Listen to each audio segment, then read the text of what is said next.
ഇപ്പോൾ sir recently നമ്മൾ social മീഡിയയിൽ ട്രെൻഡിങ് ആയിട്ട് കോട്ടൻ്റെ ഒരു പുതിയ ആഡ് കണ്ടിരുന്നു. അപ്പോൾ അതിനെക്കുറിച്ച് എന്താണ് നമ്മളൊരു റീബ്രാൻഡിങ്ങും അതിൽ ബേസ്ഡ് ഓൺ ട്രൂ സ്റ്റോറീസ് എന്നൊരു ടാഗ് ലൈനും കണ്ടിരുന്നു. സോ അതെന്താണ് അങ്ങനെ പറയാൻ കാര്യം? അല്ല, അത് ആക്ച്വലി ആഡ് ഡിസ്കസ് ചെയ്ത സമയത്ത് എല്ലാ ബിൽഡേഴ്സും കാണിക്കുന്ന രീതിയിലുള്ളൊരു ആഡ് ആയിരിക്കരുത് നമ്മുടെ എന്നുള്ള ഒരു നിർബന്ധം എനിക്കുണ്ടായിരുന്നു. ഇപ്പം ഒരു ബിൽഡിംഗ് കാണിച്ചു, സ്വിമ്മിംഗ് പൂൾ കാണിക്കുക, അമ്യൂണിറ്റീസ് കാണിക്കുക, അതാണ് നോർമൽ റിയൽ എസ്റ്റേറ്റ് ആഡ് എന്ന് പറയുന്നത്, ഒരു പ്രോജക്റ്റിൻ്റെ ആഡ്. ഇപ്പം നമ്മൾ കുറച്ചുകൂടെ കമ്പനിയുടെ ഒരു ഫിലോസഫി എന്ന് പറഞ്ഞാൽ കുറച്ചുകൂടെ ഇമോഷണലി ഞങ്ങൾ കണക്റ്റഡാണ് കസ്റ്റമറുമായിട്ട്. കാരണം എനിക്ക് തോന്നുന്നു കോർഡൻ്റെ ഫിനിഷ്ഡ് പ്രൊഡക്ട്സിലെല്ലാം തന്നെ, ഹാൻഡ് ഓവർ ചെയ്ത പ്രൊജക്ട്സിലെല്ലാം തന്നെ നമ്മളും കൂടെ ചേർന്ന് നമ്മുടെയും കൂടെ ഒരു ഇൻവോൾവ്മെൻ്റ് ഉണ്ട് ആ റെസിഡൻസ് അസോസിയേഷനിൽ. അതൊരു യുണീക്ക് പോയിൻ്റാണ് നമ്മുടെ. കാരണം ഇപ്പം ഇപ്പോൾ ഈ ശ്രീവത്സത്തിൽ ഞാൻ വൈസ് പ്രസിഡൻ്റാണ്. വേറെ ഏറെക്കുറെ എല്ലാ ബിൽഡിങ്സിലും ഞാനൊരു റെസിഡൻസ് അസോസിയേഷൻ്റെ ഒരു ഭാഗമായിട്ടിരിക്കാനായിട്ട് ശ്രമിക്കാറുണ്ട്. അപ്പം അതിലൊരു പ്രയോജനമുള്ളതെന്ന് പറഞ്ഞു കഴിഞ്ഞാൽ നമുക്ക് വീണ്ടും വീണ്ടും വീണ്ടും പുതിയ പുതിയ ആൾക്കാരുമായിട്ട് കൂടുതൽ ഇൻട്രാക്ട് ചെയ്യാനുള്ള സാഹചര്യം കിട്ടും. അപ്പോൾ കസ്റ്റമേഴ്സ് ഇങ്ങനെ മാറിക്കൊണ്ടിരിക്കുകയാണ്. അപ്പോൾ കസ്റ്റമേഴ്സുമായിട്ടുള്ള കണക്റ്റ് നമുക്ക് എന്നും എസ്റ്റാബ്ലിഷ് ചെയ്തിങ്ങനെ പോകാൻ പറ്റും. അതൊരു വലിയ ഇമോഷണൽ എലമെൻ്റായിട്ട് ഫീൽ ചെയ്യുന്ന ഒരാളാണ് ഞാൻ. അപ്പോൾ എൻ്റെ കസ്റ്റമേഴ്സ് എന്ന് പറഞ്ഞാൽ എനിക്ക് വളരെ ഇമ്പോർട്ടൻ്റ് ആണെന്നുള്ള രീതിയിൽ. അപ്പം ഞാൻ അത് ഡിസ്കസ് ചെയ്ത സമയത്ത് ഞാൻ പറഞ്ഞ അത്തരത്തിലുള്ളൊരു ഇമോഷണൽ കണക്റ്റുള്ള ഒരു കണ്ടൻറ്റ് നമുക്ക് ആഡായിട്ട് എടുക്കണം. അപ്പോൾ അങ്ങനെ ആലോചിച്ചുകൊണ്ടിരുന്നപ്പോഴാണ് നമ്മുടെ തന്നെ ഒരു കസ്റ്റമറുടെ കഥ. നമ്മുടെ ഒരു കസ്റ്റമർ പ്രോവിഡൻസിൽ ഫ്ലാറ്റ് എടുത്തൊരു ഗീതാ മാഡം, അശോക് സാറും ഉണ്ട്. അവരെല്ലാം വിദേശത്ത് സെറ്റിൽഡാണ്. അപ്പോൾ ഇവർ ആദ്യത്തെ ഫ്ലാറ്റ് എടുക്കാൻ വരുമ്പോൾ ഇവരുടെ കൂടെ അവരുടെ മകനും ഉണ്ട്, അശ്വിൻ എന്ന് പറഞ്ഞിട്ട്. അപ്പോൾ ആ മോനെന്ന് കൊച്ചു പ്രായമാണ്, ലൈക്ക് 17-18 വയസ്സൊക്കെ ഉള്ളൂ. അപ്പോൾ അവർ നമ്മുടെ ഒരു ഫ്ലാറ്റ് എടുക്കുന്നു, നമ്മളുമായിട്ട് സഹകരിക്കുന്നു. അത് കഴിഞ്ഞ് വീണ്ടും ഒരു ഫ്ലാറ്റ് അവർ വേറൊരു പ്രൊജക്റ്റിലെടുത്തു, ഇമ്പീരിയൽ ഗാർഡൻസ് എന്ന് പറഞ്ഞിട്ട്. അപ്പോൾ ആ സമയത്ത് ഇയാൾ വളർന്ന് ഇയാൾക്ക് ജോലി കിട്ടി. ഇയാളൊരു സുന്ദരനായിട്ടുള്ള ഒരു ചെറുപ്പക്കാരനായിട്ടൊക്കെ മാറി. ഇയാൾ പതുക്കെ വെളിയിലേക്ക്, അയാളുടെ അച്ഛൻ്റെ അമ്മയുടെ സ്ഥലത്തല്ല, വേറൊരു രാജ്യത്തേക്ക് അദ്ദേഹം മാറാനായിട്ടുള്ളൊരു സമയത്താണ് രണ്ടാമത് ഞാൻ കാണുന്നത്. അപ്പോൾ എൻ്റെ അടുത്ത് പറയുകയും ചെയ്ത്, ചേട്ടാ ഇങ്ങനെയാണ്, ഞാൻ ഇന്ന സ്ഥലത്തേക്ക് പോവാണ്. വളരെ ഒരു സ്നേഹമുള്ള ഒരു കുട്ടിയാണ്. അപ്പോൾ ഞാൻ പറഞ്ഞു ശരി, അങ്ങനെ ആയിക്കോട്ടെ, ഓൾ ദ ബെസ്റ്റ് എന്നൊക്കെ പറഞ്ഞു പോയി. അത് കഴിഞ്ഞ് അയാളുടെ കല്യാണം കഴിഞ്ഞു. ഇതെല്ലാം നടക്കുന്ന ലൈക്ക് ഒരു 10 വർഷത്തിനിടയിലുള്ള കഥയാണ് ഞാനീ പറയുന്നത്. അപ്പോൾ അത് കഴിഞ്ഞ് അയാളുടെ കല്യാണം കഴിയുന്നു. അയാൾ വിദേശത്ത് പൂർണ്ണമായിട്ട് സെറ്റിലാവുന്നു. എന്നിട്ട് എന്നെ വിളിച്ച് പറഞ്ഞു, ചേട്ടാ അച്ഛനും അമ്മയാണല്ലോ ഇത്ര നാൾ ഫ്ലാറ്റുകളൊക്കെ മേടിച്ച്, അപ്പോൾ എനിക്കിപ്പോൾ ശമ്പളമൊക്കെ ഉണ്ട്, എനിക്കൊരു ഫ്ലാറ്റ് വാങ്ങി. അപ്പോൾ ആ ഫ്ലാറ്റ് ചേട്ടൻ്റെ തന്നെ മേടിക്കണം. അങ്ങനെ ഒരു താല്പര്യം പറയാം. ആക്ച്വലി എനിക്ക് വലിയ സന്തോഷം തോന്നി. കാരണം വെച്ചാൽ നമ്മൾ കുഞ്ഞിലെ തൊട്ട് കണ്ട ഒരു പയ്യനെ, അയാളുടെ ആ ജീവിതത്തിൻ്റെ എല്ലാ സ്റ്റേജിലും നമ്മൾ അയാളെ കണ്ടു. അതെല്ലാ ബിൽഡേഴ്സിനും കിട്ടുന്നൊരു ഭാഗ്യമാണെന്ന് എനിക്കറിയില്ല. പക്ഷേ എന്നെ സംബന്ധിച്ചിടത്തോളം ഒരു വലിയ ഭാഗ്യമായിട്ടാണ് ഞാനത് കൺസിഡർ ചെയ്യുന്നത്. കാരണം 2 തലമുറയ്ക്ക് നമ്മൾ കേട്ടർ ചെയ്യുകയാണ്. മനസ്സിലായില്ലേ? ആദ്യം അയാളുടെ പാരൻസ് നമ്മുടെ കസ്റ്റമറായി. അത് കഴിഞ്ഞ് ഈ പയ്യന്, ഇത് എൻ്റെ അടുത്ത് ചോദിച്ച കുട്ടി, അയാളും നമ്മുടെ ഫ്ലാറ്റ് എടുത്തു ക്രിസ്റ്റൽ പാർക്ക് എന്ന് പറഞ്ഞ പ്രോജക്റ്റിൽ. അത് അയാളുടെ തന്നെ ശമ്പളത്തിൽ നിന്ന്, അയാളുടെ ഫസ്റ്റ് ഇൻവെസ്റ്റ്മെൻറ്റാണ്. ഒന്നാലോചിച്ച് നോക്ക്, ജീവിതത്തിലെ ആദ്യത്തെ ഇൻവെസ്റ്റ്മെൻറ്റ് ഞാൻ ചേട്ടൻ്റെ കയ്യിലാണ് തരുന്നതെന്ന് പറയുമ്പോൾ ഞാൻ നേരത്തെ പറഞ്ഞ ആ ഇമോഷണൽ ക്ലിക്ക് അതിനകത്തുണ്ട്. കാരണം അവരുടെ പാരൻസിനെ വിശ്വസിക്കുന്ന പോലെ തന്നെ നമ്മളെ വിശ്വസിച്ചായിരിക്കുമല്ലോ ഈ കാര്യം ചെയ്യുന്നത്. വലിയ ചോയ്സ് ഉണ്ട്. ഇപ്പോൾ തിരുവനന്തപുരത്ത് എല്ലാ ബിൽഡർമാരും നല്ലതാണ്. ക്രെഡായിരം മെമ്പർമാർ ഒരു 45-46 പേരുണ്ട്. എല്ലാവരും വളരെ സീരിയസ് ആയിട്ട് പ്രൊഫഷണലായിട്ട് ഈ ജോലി ചെയ്യുന്നവരാണ്. ആരും മോശക്കാരില്ല. എന്നിട്ടും വേണമെങ്കിൽ തീരുമാനിക്കാം. ഇപ്പോൾ സാധാരണ രീതിയിൽ അങ്ങനെയാണല്ലോ ചെയ്യുന്നത്. ഇപ്പോൾ അച്ഛൻ ഉപയോഗിച്ച വണ്ടി ഏതാണ്? മാരുതിയും ഫിയറ്റും. ശരി, ഞാൻ ഹോണ്ട എടുക്കുന്നുള്ളൂ എന്ന് തീരുമാനിക്കുന്ന ഈ കാലഘട്ടത്തിൽ അച്ഛനും അമ്മയും എടുത്ത അതേ ബിൽഡറുടെ നിന്ന് തന്നെ ഞാനും എടുക്കും എന്ന് പറയുന്ന ഒരു മെൻറ്റാലിറ്റി, അത് വളരെ റെയറായിട്ട് എനിക്ക് ഫീൽ ചെയ്തു. അയാൾക്ക് കുറച്ചുകൂടെ, അല്ലെങ്കിൽ ഇവിടെ തന്നെ എടുക്കേണ്ട കാര്യം എന്താ? ബാംഗ്ലൂർ എടുക്കാം, ചെന്നൈയിലെടുക്കാം, കൊച്ചിയിലെടുക്കാം. അപ്പോൾ അതൊന്നും ചെയ്യാതെ നേരെ അദ്ദേഹത്തിന് ജോലി കിട്ടിയ സമയത്ത് നമ്മുടെ നിന്ന് എൻ്റെ ഒരു ഫ്ലാറ്റ് എടുക്കാനുള്ള തീരുമാനം വളരെ ഇമോഷണലി കണക്റ്റ് ചെയ്യുന്ന ഒന്നായിട്ട് എനിക്ക് തോന്നി. ആ ഇൻസിഡൻറ്റിൻ്റെ പുറത്തുണ്ടാക്കിയ ഒരു വീഡിയോ ആണ് ഇപ്പോൾ ഈ വിഷുവിന് അവർ റിലീസ് ചെയ്തിരിക്കുന്നത്. അതിൽ പറയുന്ന കഥ ഇത് തന്നെ. ഒരു അച്ഛനും അമ്മയും മോനും കൂടെ ഒരു ഫ്ലാറ്റിലേക്ക് വരുന്നു. മോൻ വലുതാവുന്നു. അവസാനം വന്ന് അച്ഛനെ അയാൾ പുതിയതായിട്ട് വാങ്ങിച്ച ഫ്ലാറ്റ് കാണിക്കുന്നു. ആ ഫ്ലാറ്റ് കാണിക്കുമ്പോൾ അതും മറ്റതും കോർഡൻ്റെയാണ്, ഇതും കോർഡൻ്റെയാണ് എന്നുള്ള ആ ഒരാശയം. അത് എനിക്ക് തോന്നുന്നു തലമുറകളിലൂടെ നിങ്ങൾക്കൊപ്പം എന്നൊക്കെയുള്ള ഒരു ക്യാപ്ഷൻ വെച്ചാണ് അതിപ്പോൾ നടന്നുകൊണ്ടിരിക്കുക. അതിൻ്റെ ക്യാമ്പയിൻ നടന്നുകൊണ്ടിരിക്കുക. നല്ല ആഡായിരുന്നു അത്. അത് തന്നെയല്ലേ ഏറ്റവും വലിയ അവാർഡ് ശരിക്കും അല്ലേ? നമ്മൾ ചെയ്ത സർവീസ് മോശമായിരുന്നു എന്നുണ്ടെങ്കിൽ അവർക്ക് തീർച്ചയായിട്ടും വേറെ ബിൽഡേഴ്സ് അല്ല ഞാൻ അങ്ങനെ തന്നെ പൂർണ്ണ മനസ്സായിട്ട് അങ്ങനെ തന്നെ അതിനെ ഞങ്ങൾ അക്സെപ്റ്റ് ചെയ്യുന്നു. ഞങ്ങൾക്ക് കിട്ടിയൊരു വലിയ അംഗീകാരമായിട്ട്, അല്ലെങ്കിൽ ഞങ്ങൾ ഈ പണം മുടക്കിയൊരു ആഡ് എടുക്കുമ്പോൾ നമ്മൾ ഈ കൺസെപ്റ്റ് ഒന്നും കൊണ്ടുവരേണ്ട കാര്യമില്ല. നമുക്കൊരു നോർമൽ ആഡ് എടുത്താൽ പോരെ. അപ്പോൾ ആ കൺസെപ്റ്റ് കൊണ്ടുവരാനുള്ള കാരണം എന്ന് പറഞ്ഞാൽ കസ്റ്റമേഴ്സ് നമ്മളോട് കാണിക്കുന്ന ഒരു സ്നേഹത്തിൻ്റെ പുറത്ത്, അല്ലെ അങ്ങനെയല്ലേ നമുക്ക് നിന്ന് പിഴയ്ക്കാനും പറ്റത്തുള്ളൂ. നമ്മൾ കൊടുക്കുന്ന പ്രോഡക്റ്റിൽ ആൾക്കാർക്ക് സാറ്റിസ്ഫൈഡ് അല്ലാതെ ആവുന്നൊരു സമയത്തിൽ നമുക്ക് ഈ ബിസിനസ് നിർത്തിക്കളയണം എന്നുള്ള ആശയമാണ് എനിക്കുള്ളത്. ആൾക്കാർക്ക് ആവശ്യമില്ലാത്തൊരു സാധനം നമ്മൾ തന്നെ കൊടുത്തുകൊണ്ടിരിക്കുന്നത്. ഇത് ഓരോ പ്രാവശ്യം നമ്മളൊരു വീട് കൊടുക്കുമ്പോഴേ നമുക്ക് ഭയങ്കര ഒരു ലൈക്ക് ഈ നമ്മുടെ ബിസിനസ്സിൻ്റെ കാര്യം അല്ലാതെ തൃപ്തിയാണ് മനസ്സിന്. കാരണം ഒരു വീട്ടിൽ നമ്മൾ ചെന്ന് പാലുകാച്ചനെല്ലാം വിളിക്കും. അപ്പോൾ പാലുകാച്ചന് കഴിയുന്നത് ഞാൻ പോവുകയും ചെയ്യും.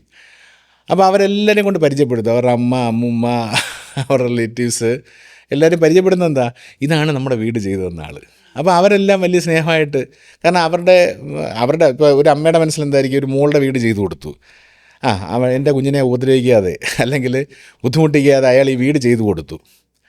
അപ്പോൾ അതിൽ ഒരു എലമെൻ്റ് ഓഫ് ജോയ് ഉണ്ട്, അതിലൊരു എലമെൻ്റ് ഓഫ് ബ്ലെസ്സിങ് ഉണ്ട്. അറിയാതെ തന്നെ നമ്മൾ പല ആൾക്കാരുടെയും പ്രാർത്ഥനയുടെ ഭാഗമാകുന്നു എന്ന് പറയും. മനസ്സിലായില്ലേ? അവർ പ്രാർത്ഥിക്കുമ്പോൾ അവരുടെ ഒരു പ്രാർത്ഥനയുടെ ഒരു അംശം നമുക്കും കിട്ടുകയാണ്, ഈ വീട് ചെയ്തു കൊടുക്കുന്ന ആളെന്നുള്ള രീതിയിൽ. അപ്പോൾ അതെനിക്ക് വളരെ നമുക്കും ഒരു എനർജൈസിങ് ആയിട്ടുള്ളൊരു ഫാക്ടറായിട്ട് തോന്നിയിട്ടുണ്ട്. ഇത് ചെയ്യണം, തുടർന്നും ആൾക്കാരെ നമ്മളിങ്ങനെ ഒരു സ്ഥലത്തേക്ക് സെറ്റിൽമെൻ്റ് ആക്കാനായിട്ട് കൊണ്ടുവരാൻ പറ്റണം. അവരുടെ കുടുംബത്തിൻ്റെ ഒരു ഭാഗമായിട്ട് നമുക്ക് നിൽക്കാൻ പറ്റണം. അവരുടെ പ്രാർത്ഥനകളിൽ എപ്പോഴും നമ്മൾ വേണം എന്നൊക്കെയുള്ള ചിന്ത സ്വാഭാവികമായിട്ട് എനിക്ക് വരാറുണ്ട്. സർ, ഇപ്പം ക്രെഡായുടെ പെർസ്പെക്റ്റീവിൽ നോക്കുകയാണെങ്കിൽ സർ ഇപ്പം ട്രിവാൻഡ്രം പ്രസിഡൻ്റാണ്, അതുപോലെ തന്നെ സ്റ്റേറ്റിൻ്റെ ജനറൽ കൗൺസിൽ മെമ്പറുമാണ്. അപ്പോൾ എന്താണ് സർ ട്രിവാൻഡ്രത്തിൻ്റെ ഗ്രോത്തിനെ ആ ഒരു പെർസ്പെക്റ്റീവിൽ നോക്കുകയാണെങ്കിൽ, ആ ഒരു ബിഗർ പിക്ചറിൽ നോക്കുകയാണെങ്കിൽ എന്താണ് സർ ക്രെഡായുടെ ആംഗിളിലോ? അല്ല, ക്രെഡായി തിരുവനന്തപുരത്തിൻ്റെ വികസനത്തിന് വേണ്ടി ഏറ്റവും കൂടുതൽ കോൺട്രിബ്യൂട്ട് ചെയ്ത സംഘടനകളിൽ ഒന്നാണ് ക്രെഡായി. ഇപ്പോൾ ചേംബർ ഓഫ് കൊമേഴ്സ് ഉണ്ട്, ട്രിവാൻഡ്രം മാനേജ്മെൻറ്റ് അസോസിയേഷൻ ഉണ്ട്, TATF ഉണ്ട്, അവേക്ക് ട്രിവാൻഡ്രം ഉണ്ട്. അങ്ങനെ ഒരുപാട് സംഘടനകൾ, ശ്രീ രഘുചന്ദ്രൻ നായർ സാറിൻ്റെയൊക്കെ നേതൃത്വത്തിലുള്ള ഒരുപാട് സംഘടനകൾ ഈ തിരുവനന്തപുരത്തിൻ്റെ വികസനമായിട്ട് ബന്ധപ്പെട്ട് പ്രവർത്തിക്കുന്നുണ്ട്. അതിൽ ഏറ്റവും കൂടുതൽ കോൺട്രിബ്യൂട്ട് ചെയ്തുകൊണ്ടിരിക്കുന്ന ഒരു സംഘടനയാണ് ഈ ക്രെഡായി എന്ന് പറയുന്നത്. ക്രെഡായി ബിൽഡർമാരുടെ ഒരു കൂട്ടായ്മ എന്നുള്ള രീതിയിലല്ല അതിനെ കാണേണ്ടത്. നമ്മുടെ സിറ്റിയുടെ മാസ്റ്റർ പ്ലാന്, ഇവിടുത്തെ വരാൻ പോകുന്ന ഇൻഫ്രാസ്ട്രക്ചർ ഡെവലപ്മെൻറ്റ്സ്, സ്റ്റോൾഡായിട്ട് കിടക്കുന്ന പ്രോജക്റ്റുകൾ റിവൈവ് ചെയ്യുന്ന ജോലി, അങ്ങനെ ഒരുപാട് മേഖലയിൽ ക്രെഡായി ഇൻ്റർഫിയർ ചെയ്യുന്നുണ്ട് ഇപ്പോഴത്തെ കാലഘട്ടത്തിൽ. നേരത്തെ ഇത് ആക്ച്വലി ക്രെഡായി അത്ര ഒരു ഫെമിലിയർ അല്ലായിരുന്നു ആൾക്കാരുടെ ഇടയിൽ. കാരണം എന്ന് വെച്ചാൽ ഒരു മുതലാളിമാരുടെ സംഘടനയാണല്ലോ. അപ്പോൾ അത് ഒരു ഈ പറഞ്ഞ പോലെ ഒരു സംശയത്തിൻ്റെ ദൃഷ്ടിയിലൊക്കെ കാണുന്നൊരു ശൈലിയൊക്കെ നേരത്തെ ഉണ്ടായിരുന്നു. പക്ഷേ ഇപ്പോൾ അങ്ങനെയല്ല. അവർക്കും ഇപ്പോൾ ജനങ്ങൾക്കായാലും ഭരണത്തിലിരിക്കുന്ന സർക്കാരിനായാലും സർക്കാർ ഉദ്യോഗസ്ഥന്മാർക്കായാലും അറിയാം, ക്രെഡായി എന്ന് പറയുന്നത് ഒരു നഗരത്തിൻ്റെ വികസനത്തിന് വേണ്ടി പ്രഷറൈസ് ചെയ്യുന്നൊരു സംഘടനയാണ്. പേഴ്സണൽ കാര്യത്തിന് വേണ്ടി ആരെയും കാണാൻ പോകാറില്ല. പക്ഷേ ഇപ്പോൾ തിരുവനന്തപുരത്ത് വരാൻ പോകുന്നൊരു വലിയ പ്രൊജക്റ്റ് ഏതെങ്കിലും കാരണവശാൽ സ്റ്റോൾഡായി എന്നറിഞ്ഞു കഴിഞ്ഞാൽ ആ പ്രൊജക്റ്റ് തിരുവനന്തപുരത്ത് നിന്ന് വേറെ ഏതെങ്കിലും ഒരു ഭാഗത്തോ കേരളത്തിൻ്റെ വേറെ ഏതെങ്കിലും ഭാഗത്തെ കൊണ്ടുപോകാൻ ശ്രമിക്കുന്നു, ഹൈജാക്ക് ചെയ്യപ്പെടുന്നു എന്നറിഞ്ഞു കഴിഞ്ഞാൽ, അല്ലെങ്കിൽ ഹൈജാക്ക് എന്നുള്ള വാക്ക് ഞാനത് പറഞ്ഞതേ ഉള്ളൂ, അങ്ങനെ മാറ്റാൻ ഉദ്ദേശിക്കുന്നു എന്നൊക്കെ അറിഞ്ഞു കഴിഞ്ഞാൽ അതിൽ ഇൻ്റർഫിയർ ചെയ്യാനായിട്ട് ഉള്ള വിവിധ ഏജൻസികൾ തിരുവനന്തപുരത്തുണ്ട്. അപ്പോൾ അതിൻ്റെ ഒരു ഭാഗമായിട്ടൊക്കെ പ്രവർത്തിക്കുന്ന ഒരു ശൈലി ക്രെഡായിക്ക് ഇപ്പോൾ ഉണ്ട്. പിന്നെ ക്രെഡായി എന്ന് പറഞ്ഞാൽ കുറച്ചുകൂടെ സെൽഫ് ഡിസിപ്ലിൻഡ്, നമുക്ക് തന്നെ ഒരു സെറ്റ് ഓഫ് റൂൾസൊക്കെ ഉള്ള ഒരു സംഘടനയാണ്. ഇപ്പോൾ ക്രെഡായി മെമ്പർമാരുടെ നിന്ന് ഫ്ലാറ്റ് വാങ്ങിച്ചു കഴിഞ്ഞാൽ എന്തെങ്കിലും ഒരു പാളിച്ച ഉണ്ടെങ്കിൽ തന്നെ നിങ്ങൾ ഈ കോടതിയിലും അവിടെ ഇവിടെ നിന്ന് പോകേണ്ട, ക്രെഡായിക്ക് തന്നെ ഒരു ഗ്രിവൻസ് സെല്ലുണ്ട്. ആ ഗ്രിവൻസ് സെല്ലിൽ നിങ്ങളൊരു പരാതി കൊടുക്കുകയാണെങ്കിൽ ഇപ്പോൾ കോടതിയിലൊക്കെ പോയി കഴിഞ്ഞാൽ ബിൽഡർ കുറച്ചുകൂടെ എല്ലാ ബിൽഡേഴ്സിനും വക്കീലൊക്കെ കാണുമല്ലോ. അപ്പോൾ അവരെന്ത് ചെയ്യും, ശരി വക്കീൽ നോട്ടീസ് വന്നതല്ലേ, എന്നിട്ട് മറുപടി ഒരു വക്കീൽ നോട്ടീസ് അയച്ചാൽ മതിയല്ലോ. അപ്പോൾ ആ ഒരു മൂഡിലേക്ക് അവരങ്ങ് മാറും. മറ്റേതങ്ങനെയല്ല, നമുക്ക് വിളിച്ച് വരുത്തി ചിലപ്പോൾ ഒരു ചെറിയ കാര്യമായിരിക്കും, ഈ ബിൽഡറും ഈ കസ്റ്റമർ തമ്മിൽ ഒരു 15 മിനിറ്റ് സംസാരിച്ചാൽ തീരാവുന്നൊരു വിഷയമായിരിക്കും. ഇതിങ്ങനെ മാസങ്ങളോളം ഇത് പുകഞ്ഞ് ഈ വക്കീൽ നോട്ടീസിൻ്റെ രൂപത്തിലേക്കൊക്കെ മാറുന്നത്. പക്ഷേ അത് നമ്മളൊന്ന് വിളിച്ച് സംസാരിക്കുമ്പോൾ അത് പെട്ടെന്ന് തന്നെ, കാരണം ബേസിക്കലി ബിൽഡറും കസ്റ്റമറും തമ്മിലൊരു മാനസിക ബന്ധമുണ്ട്. അതിലെന്തെങ്കിലും ഒരു ചെറിയ ഉരസൽ വരുമ്പോഴാണ് എനിക്ക് മനസ്സിലായിടത്തോളം ഈ പതുക്കെ അതിനകത്തൊരു നിയമങ്ങളൊക്കെ, കാരണം നമ്മൾ തമ്മിലൊരു നല്ല ടേംസിലിരിക്കുന്ന കാലത്ത് ഈ എഗ്രിമെൻറ്റിനൊന്നും യാതൊരു വാലിഡിറ്റി ഇല്ലെന്ന് വിശ്വസിക്കുന്ന ഒരുത്തനാണ് ഞാൻ. രണ്ട് മനുഷ്യർ തമ്മിൽ നല്ല ടേംസിലിരിക്കുകയാണ്, അവർ അങ്ങോട്ടും ഇങ്ങോട്ടും പറഞ്ഞ കാര്യങ്ങളെല്ലാം നടന്നു പോകുന്നുണ്ട്. അപ്പോൾ അപ്പോഴൊന്നും ഈ എഗ്രിമെൻറ്റോ ബാക്കിയുള്ള നിയമപരമായിട്ടുള്ള എഴുത്തുകുത്തുകളോ ഒന്നും പൊങ്ങി വരില്ല. എപ്പോൾ കോൺഫ്ലിക്റ്റ് ഉണ്ടാകുന്നോ അപ്പോഴാണ് ഈ നിയമപരമായിട്ടുള്ള കാര്യങ്ങളിലേക്ക് ഇതൊക്കെ പോകുന്നത്. അപ്പോൾ ക്രിഡായിക്ക് സ്വന്തമായിട്ടുള്ള ഒരു ഗ്രീവൻസ് സെല്ലുണ്ട്. ക്രിഡായിൽ നമുക്ക് പരാതി കൊടുക്കാം. ഇപ്പോൾ എന്നെ പറ്റിയൊരു പരാതി ഉണ്ടെങ്കിൽ ക്രിഡായി കൊടുക്കാം. ക്രിഡായിക്ക് ആൾക്കാർ എന്നെ വിളിച്ച് സംസാരിച്ച് ചെയ്യാൻ പറ്റുന്ന കാര്യങ്ങളൊക്കെ ആണെന്നുണ്ടെങ്കിൽ പെട്ടെന്ന് തന്നെ കസ്റ്റമർക്ക് സമയം എളുപ്പം ലാഭിക്കാം. അതാണ് ഞാൻ പറഞ്ഞതിൻ്റെ ഉദ്ദേശം. അവർ ഈ ഓടി നടന്ന് കോടതിയിലൊക്കെ പോയി ചെയ്യുന്നതിനേക്കാളും പിന്നെ ക്രിഡായിൽ ഇപ്പോഴത്തെ മെമ്പർമാർ നല്ല ആൾക്കാരാണ്. നേരത്തെ ഉണ്ടായിരുന്ന മോശക്കാരെന്നുള്ളതല്ല, ഞാൻ പറഞ്ഞ ചെറുപ്പക്കാരിപ്പോൾ ഒരുപാട് കൂടുതലുണ്ട്. കാരണം ഇതെല്ലാം ഫാമിലി ഡ്രിവൻ ബിസിനസ്സാണ്. ട്രിവാൻഡ്രത്തെ ഒരു പ്രത്യേകത അതാണ്. എല്ലാം 2-3 ജനറേഷൻ കഴിഞ്ഞ ആൾക്കാരാണ് ഈ ബിസിനസ് ചെയ്യുന്നത്. അപ്പോൾ ഒരു കമ്പനി എടുത്ത് നോക്കുകയാണെങ്കിൽ അച്ഛനുണ്ട്, അമ്മയുണ്ട്, മക്കളുണ്ട്, എല്ലാവരും അതിനകത്തുണ്ട്. ഈവൻ കൊച്ചുമക്കൾ വരെ ഉള്ള കമ്പനികളുണ്ട്. അപ്പോൾ ഇങ്ങനെ വരുമ്പോൾ ഇപ്പോൾ ഈ ഒരു ചെറിയ പ്രശ്നം വരികയാണെങ്കിൽ നമുക്ക് തന്നെ വിളിച്ച് സംസാരിക്കാനുള്ളൊരു സ്വാതന്ത്ര്യമുണ്ട്. അത് അങ്ങനെ ഒന്ന് ചെയ്തു കൊടുത്താൽ ആ വിഷയം അങ്ങ് തീരും. പിന്നെ നിങ്ങൾ ഇപ്പോൾ ഈ ഒരു ഇൻവെസ്റ്റർ എന്നുള്ള രീതി നോക്കുകയാണെങ്കിൽ നിങ്ങൾക്ക് ഏറ്റവും സേഫായിട്ടുള്ള ഇൻവെസ്റ്റ്മെൻറ്റ് ഇത്തരം കമ്പനികളിൽ നമുക്ക് കിട്ടും. അച്ഛനും അമ്മയും മക്കളും എല്ലാവരും കൂടെ ചെയ്യുന്ന കമ്പനികളുണ്ട്. അപ്പോൾ നമ്മൾ ആക്ച്വലി ഒരു കുടുംബത്തിൻ്റെ കയ്യിലേക്കാണ് പൈസ കൊടുക്കുന്നത്. മനസ്സിലായില്ലേ? നമ്മൾ ഹാർഡ് ഏൺഡ് മണി നമ്മൾ കൊണ്ടുപോയി ഒരു കുടുംബത്തിൻ്റെ കയ്യിലേക്കാണ് കൊടുക്കുന്നത്. അവരതിനെ കറക്റ്റായിട്ട് ചെയ്യാൻ അറിയുന്ന ആൾക്കാരാണെന്നുള്ള ബോധ്യത്തിൽ നമ്മൾ ഏൽപ്പിക്കുന്നു. ആ ബോധ്യം നമ്മുടേത് കറക്റ്റായിരുന്നു എന്ന് നമുക്ക് തെളിയുന്ന എപ്പോഴാണ്? ഈ പ്രോജക്റ്റ് നമുക്ക് കൈ കിട്ടുമ്പോഴാണ്. അപ്പം ക്രിഡായി മെമ്പർമാരുടെ കയ്യിൽ നിന്ന് ഒരു പ്രോഡക്റ്റ് നമ്മൾ എടുക്കുകയാണെങ്കിൽ അതിന് ഈ പറഞ്ഞ മേന്മകളെല്ലാം ഉണ്ടെന്ന് ഞാൻ വിശ്വസിക്കുന്നു. കാരണം അവർ പ്രോജക്റ്റ് ഫിനിഷ് ചെയ്യും, ടൈംലി കംപ്ലീഷൻ ആയിരിക്കും, ക്വാളിറ്റിയിൽ കോംപ്രമൈസ് ചെയ്യില്ല, എഴുത്തുകുത്തുകളിൽ ലൈക്ക് ഡോക്യുമെൻറ്റേഷൻ പാർട്ടിൽ അവർ ക്ലിയർ ആയിരിക്കും, ട്രാൻസ്പെറൻ്റ് ആയിരിക്കും. പ്രോജക്റ്റുകളെല്ലാം തന്നെ ഗവൺമെൻറ് പറഞ്ഞിരിക്കുന്ന എല്ലാ ഡോക്യുമെൻറ്റ്സും അപ്രൂവൽസും അതിനകത്ത് കാണും, ബാങ്കിൻ്റെ അപ്രൂവൽസ് കാണും. അപ്പോൾ അതുകൊണ്ട് കുറച്ചുകൂടെ ഒരു സുതാര്യമായിട്ട് ബിസിനസ് നടത്തുന്ന ആൾക്കാരാണ് ക്രിഡായിലെ അംഗങ്ങളെന്നാണ് എനിക്ക് തോന്നിയിട്ടുള്ളത്. അതെൻ്റെ വിശ്വാസമാണ്. അതിനനുസരിച്ചാണ് ഞാനിപ്പോഴും ഈ സംഘടനയിൽ വർക്ക് ചെയ്യുന്നത്. ഓക്കെ. അപ്പം സർ, നമ്മൾ ആ ബിൽഡർ എന്നുള്ള പെർസ്പെക്റ്റീവിൽ നിന്ന് ഒരിച്ചിരി മാറിയൊന്ന് ചിന്തിക്കുകയാണ്. ഇപ്പോൾ സാർ പറഞ്ഞു ഒരാൾക്ക് നമ്മൾ ആ വീട് ഡെലിവറി ചെയ്യുന്ന സമയത്ത്, ആ ഒരു ബിൽഡിംഗ് ഡെലിവറി ചെയ്യുന്ന സമയത്ത് നമ്മൾ അവിടുത്തെ അമ്യൂണിറ്റീസ് അവരുടെ മാനസിക ഉല്ലാസത്തിനും അവരുടെ ലൈഫിനെ ഒന്ന് ആ ഒരു സ്ട്രെസ്സിൽ നിന്നൊക്കെ റിലീവ് ചെയ്യുന്ന പോലെയാണ് ചെയ്യുന്നതെന്ന് പറഞ്ഞിരുന്നു. അപ്പോൾ സാറിൻ്റെ ലൈഫിൽ അതർ ദാൻ ഒരു ബിൽഡർ എന്നുള്ളതല്ലാതെ മാറ്റി നിർത്തി കഴിഞ്ഞാൽ വാട്ട് ഇൻസ്പയർസ് യു? എന്താണ് സാർ ലെഷർ ടൈമിൽ ചെയ്യാറുള്ളത്? ലീഷർ ടൈം എന്ന് പറഞ്ഞൊരു ടൈം ആക്ച്വലി നമുക്ക് കിട്ടാറില്ല. കാരണം നമ്മളെ തന്നെ ബിസിയാക്കി വെക്കേണ്ട ഒരു സമയമാണിപ്പോൾ. ഇപ്പോൾ എൻ്റെ കരിയറിൻ്റെ കാര്യം നോക്കുകയാണെങ്കിലും പ്രായത്തിൻ്റെ കാര്യം നോക്കുകയാണെങ്കിലും ഞാൻ സ്വയം 100% മുകളിൽ ഇൻവോൾവ് ചെയ്യാൻ പറ്റുന്നെങ്കിൽ അങ്ങനെ ഇൻവോൾവ് ചെയ്യേണ്ട ഒരു സമയത്താണ് ഇപ്പം എൻ്റെ കരിയർ പൊയ്ക്കൊണ്ടിരിക്കുന്നത്, അല്ലെങ്കിൽ എൻ്റെ പ്രായം പൊയ്ക്കൊണ്ടിരിക്കുന്നത്, കമ്പനിയുടെ ഗ്രോത്ത് പൊയ്ക്കൊണ്ടിരിക്കുന്നത്. പിന്നെ ഞാൻ ക്രിഡായിൽ മാത്രമല്ല, വേറെ ഒരുപാട് സംഘടനകളിൽ ആക്റ്റീവാണ്. ഞാൻ ചേംബർ ഓഫ് കൊമേഴ്സിൻ്റെ ഒരു മെമ്പറാണ്, ബിൽഡേഴ്സ് അസോസിയേഷൻ ഓഫ് ഇന്ത്യയുടെ വൈസ് പ്രസിഡൻ്റാണ്, കേരള ഹോക്കി അസോസിയേഷൻ്റെ സംസ്ഥാന പ്രസിഡൻ്റാണ്. അങ്ങനെ ഒരുപാട് സംഘടനകളിൽ നമ്മൾ വേറെ അതർ ദാൻ ഈ കേരള ഒളിമ്പിക് അസോസിയേഷൻ്റെ ജില്ലാ വൈസ് പ്രസിഡൻ്റാണ്.